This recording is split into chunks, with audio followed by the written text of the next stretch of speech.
Olá, minha gente, tudo bom? Muito bem-vindo ao nosso canal. Que história é essa com a Helene Gomes? Você está na sessão Aulas e a de hoje é Rococó, aulas de História da Arte.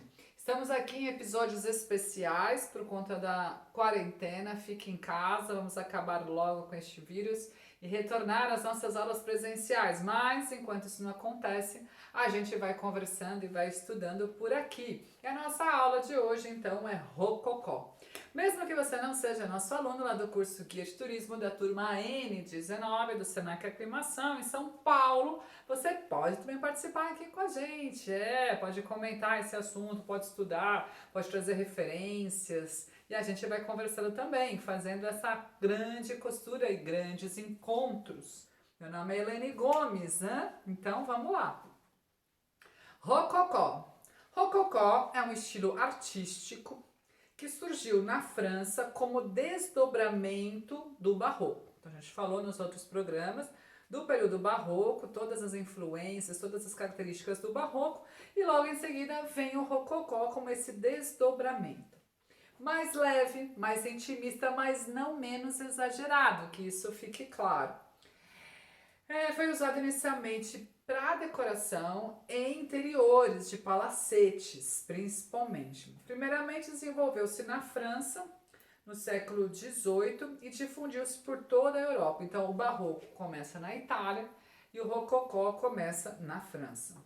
O termo rococó forma da palavra francesa rocaille, que significa concha, associado a certas fórmulas decorativas e ornamentais, como por exemplo técnicas de incrustação de conchas e pedaços de vidro usados na decoração de grutas artificiais. Acho que todo mundo já tenha visto. Foi muitas vezes alvo de apreciações estéticas pejorativas, discriminado mesmo. Ah, isso é rococó, é um exagero, isso é algo supérfluo, sabe? Foi um movimento estético que floresceu na Europa entre o início e o fim do século XVIII, migrando para a América e sobrevivendo em algumas regiões até meados do século XIX. Algumas, mas durou muito pouco, viu, gente? É um movimento artístico europeu que aparece primeiro na França, entre o Barroco e o Arcadismo, que vem depois. Visto por muitos como variação profana, entre aspas, do Barroco, é como se quisessem deturpar o Barroco, e aí vem o Rococó. Ele surge no momento em que o Barroco ele começa a se libertar dessa temática religiosa e começa a incidir-se então na arquitetura. Como eu falei, na arquitetura de palácios, civis, né, das pessoas, daqueles mais afortunados, obviamente. Literalmente, o rococó é o barroco levado ao exagero da decoração. Então, sai da arte religiosa. Tem pouquíssimas igrejas que têm algumas influências do rococó, mas são pouquíssimas. Um pouco mais iluminado, um pouco mais decorativo do que religioso. Essa é uma fonte fachada do Palácio Real de Queluz, de 1747 a 1807, em Portugal. Quem já foi, quem já viu de perto. Maravilhoso. Só essa escultura em primeiro plano aqui da foto, né? Já é um massa. É assim, tá impressionante. Olha um exemplo claro de rococó. Maravilhoso. Sim, lembra o interior do Teatro Municipal aqui em São Paulo, tá bom. Bom, rococó, principais características. Então, uso de cores luminosas, vamos ver daí os contrapontos com o barroco. Em contraposição às cores fortes, como eu falei, do barroco. Estilo artístico marcado por linhas leves, sutis e delicadas. Utilização de linhas curvas. Uso de temas da natureza, então tem pássaros, flores, flores delicadas, plantas, rochas, cascatas de águas. Uso de temas relacionados à vida cotidiana e relações humanas. Representação da vida profana, da aristocracia. E arte sem influência de temas religiosos, com exceção de quem? De quem? De quem? Do Brasil. Busca refletir o que é refinado, agradável, sensual e exótico. Olha só, falar em refinado. Ops. né? O Balanço de Fragonard, exemplo de pintura de rococó. Então, temos aqui alguns artistas que vocês podem pesquisar as suas obras. E aí é o decorador francês, o Pierre, o Jean Berrin, gravurista francês, o Jean-Antoine Watteau, príncipe é ótimo, pintor francês. Tem o Meissonier, pintor, escultor, desenhista de móveis, arquiteto francês. O Nicolas Pinot, entalhador e designer de interiores francês. E o Jean-Honoré Fragonard, pintor francês, que a gente acabou de ver uma obra dele. O Rococó no Brasil. Ei. No Brasil, ao contrário do que aconteceu em grande parte dos outros países europeus, o Rococó, ao chegar ao Brasil em meados do século XVIII, teve influência em temas religiosos. Pois é. Manifestando principalmente no campo da arquitetura, mas não são muitas igrejas, viu, gente? A arquitetura religiosa do Rococó brasileiro pode ser vista nas cidades históricas de Minas, Belém e Pernambuco. E aí, temos quem? Que deixou característico como barroco mineiro. Pois é, o mestre, né? Antônio Francisco Lisboa, o Aleijadinho. Nasceu por volta de 1738, filho de um arquiteto português, Manuel Francisco Lisboa, e de uma negra escravizada de sua propriedade chamada Isabel. Em 1802, ficou totalmente paralítico e morreu pobre em 1814. Reza a lenda que era a lepra, né? Que ia corroendo todo o seu corpo. Mas ele amarrava o formão, amarrava o martelinho e aí ele continuava entalhando. Uma coisa, quem tiver interesse, vale a pena pesquisar a vida e a obra de Aleijadinho. Seu corpo está enterrado no interior da igreja matriz, Nossa Senhora da Conceição. Esse desenho é de Belmonte, montagem Adilson José Magossi.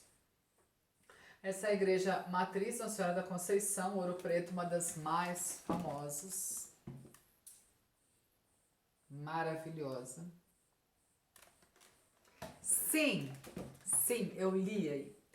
Temos elementos maçônicos, mas este é um outro programa focado em maçonaria e arquitetura, porque Aleijadinho era maçom dessa ordem. Então é claro que temos elementos da maçonaria aqui na sua obra, mas este, como eu falei, é um outro programa.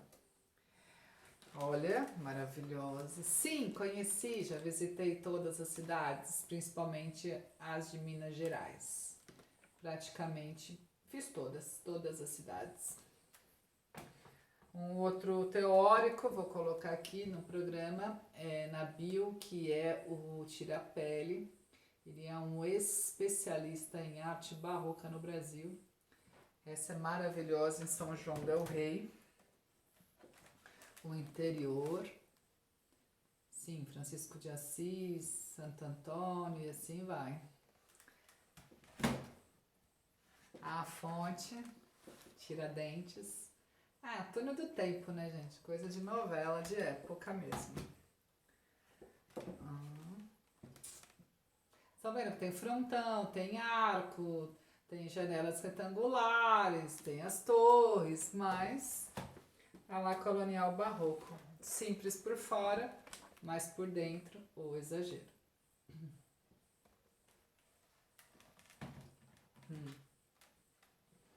Aqui os objetos litúrgicos, então temos incensário, temos, olha um outro aqui exemplo de incensário, prataria pura. Temos vários museus litúrgicos. Essa é uma esmoleira, já ouviram falar? Então, quando se passava, né, pedindo as contribuições, geralmente moedas, e aí, quantas moedas você colocava aqui? Se você colocava uma moeda, fazia... Nossa, som. Se colocasse várias moedas, colaborou muito. Então, esse era visto de outra maneira. Olha que poesia esse conjunto arquitetônico aqui. Linda, né? Além, Antônio do Tempo, uma poesia. Olha que maravilhosos casarões. Quando não tem janela embaixo, gente, é característica de comércio. Pois é, solares. Mas a gente vai em outra aula trabalhar com essas questões da arte colonial também. E, por enquanto, boa viagem nesse início.